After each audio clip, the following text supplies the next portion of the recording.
Coach, beyond the actual, game, your program was in that same boat, not too long ago. How Yeah. welcoming is it to kind of, be able to have that opportunity, I guess, to get back, even though it is against, Yeah, I mean, it's not. It's never about that, right? I mean, we said we were going to play hard. We have to play hard every time we put our jersey on.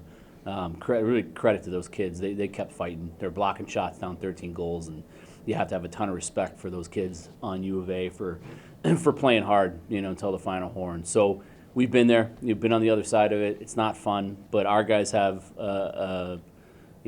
they have a responsibility when they put on our jersey to play a certain way and to play a certain way for our fans, and they did that tonight. And I think they did it in a really respectful way, as respectful as you can see winning 16-0. Coach, earlier this week kind of talked about how it was kind of you guys who a couple years ago went to Penn State and picked up that upset. So that they're hungry, and an upset's definitely in the realm of possibility. What was your message to your team before the game? It's why you play the game. I mean, there's always hope, right? And there's no way that every kid in that team didn't at least, envision what it would be like to come in here and get a win. It's the reality is people in Tempe don't care. They don't care about, and people in Tucson don't care. They wouldn't care if we were a club team and they were a varsity team. They'd expect U of A to go hard. So, out of respect for that rivalry and out of respect for our university and our fans, we had an obligation to play hard, and our guys did. And it's as simple as that. Coach, man, the power play looks good. I mean, you're moving pucks all over, generating shots, second opportunities. They look really pretty good so far. Yeah, they're zipping it around good, and we like how it's built and the structure of it, and we have some good pieces on both units that I think will have a really good year. Good to see Jackson get that wrist shot early, a guy that was banged up a lot last year. How exciting is it for you to see some of those guys like Charlie Shane too come back after being banged up to kind of produce? Yeah, I mean Jackson Niedermeyer, Kopp, Charlie Shane, all those guys that just it devastated us last year to lose early and really never have. They were buzzing tonight. So I wanted to get those guys a ton of reps, especially Needs and Charlie. And then the freshmen all played great. They got a ton of reps. There's some puck management stuff we want to clean up, but the effort was there. That's all we asked out of our guys. We didn't focus much on what they were going to do, and even really our structure. We had a base structure. We'll go to film and get better next week, but we just were focused on the effort that we were going to have tonight, and it was there. Coach, among your freshman players, who stood out to you tonight? There's quite a few. I mean, I like Kyle Smolin was really good. He was just poised and drove the play really well. Heimovich played well when he came in. Gordon and Akili and Helm all played hard and were physical and were really good on the forecheck. And on the back, Josh Niedermeyer played really well. So I liked all of them. Coach, I believe Ty Jackson was in practice on Tuesday, and I think a scratch here tonight as well. Any updates? He's fine. It's very minor. I expect him to be back from Merrimack. Okay. So, I mean, he and Anthony Dowd are two of our more talented kids. Yeah.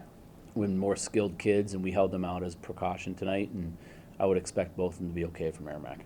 Is there a lot of experimenting in terms of who you had out there today, or should this? A little bit, I mean, I told the guys it was a tryout for who's going to be in the lineup next Friday, and that's why they went hard to the end, and I have some tough decisions to make. It's what you want as a coach. You want them to give you sleepless nights on who you're going to put in the lineup. Coach, it looks like the defensemen were activating in the offensive end. Obviously, that's what the position change, but how promising is that to be able to have those dynamic guys? It's good. I mean, we have a D-core. We like our D-core a lot. We think that we really upgraded it and improved it, and certainly no offense to the guys that were here last year, but it's really mobile. We have guys that can skate and really get up the ice and activate that fourth man, and we did it really well tonight, and it was nice to get some offense from the back end. A lot of transfers again, similar to last year, coming in the first goal of this season. Alex Young been one of those highly touted guys. What did you see from those new guys today? They're all good. I mean, Tyler Gratton was great. I think I probably would have liked to play Chambers a little bit more, but he's such a good player that he's been around the block. He's a fifth year. He didn't need to play much more than he did. So, but they're all really good. I mean, AY was great up front. Gratton was tremendous. Chambers had some good stuff that he did, and then Tabakin I thought maybe started a little slow, but he really got it together as the game went on, and new environment for all of them, and I think they handled it really well. Coach, I know you've seen, of course, Gibson Homer in practice, but really kind of first live game scenario I think he's seen. What did you like out of his game? I thought it was impressive how he came in and was cold and didn't play once last year and stopped the breakaway almost on his first shot. So Gibby's a great goalie. Like I said the other day, I mean, Gibby played for the NTDP. I mean, he was rated as one of the top 2 goalies in his birth year in the United States. He's good. He's legit. He could have gone anywhere he wanted. So Gibby made the decision last year to redshirt. He made the decision. He came in 10 games in and saw how good TJ was playing, and he wanted to develop and save a year, and so we gave it to him, and he's going to be a good goalie for us. Greg, are there any last kind of season milestones ahead of this year that you have for your group before joining the NCHC? Is there anything? We want to get to the tournament. You know, we've done it technically twice as an independent, so we know what it takes to get there.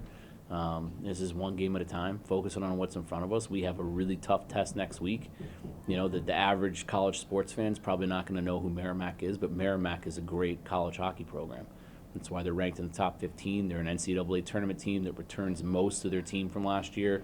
They lost in overtime in the Hockey East Finals. They are very, very good. So we're going to have to be a lot more crisp than we were tonight to have a chance to beat them. And Coach, you're representing Merrimack in top 14. What aspects of your game, or I mean 16-0, that really need to be fixed going into next week? Just puck management, especially coming out of our end. Just playing faster when you have an option, get it up, go, instead of hanging on to it and letting them set into their structure. So, you know, I thought we did that pretty well at times tonight, but playing fast and getting it and just moving it, playing good, simple hockey.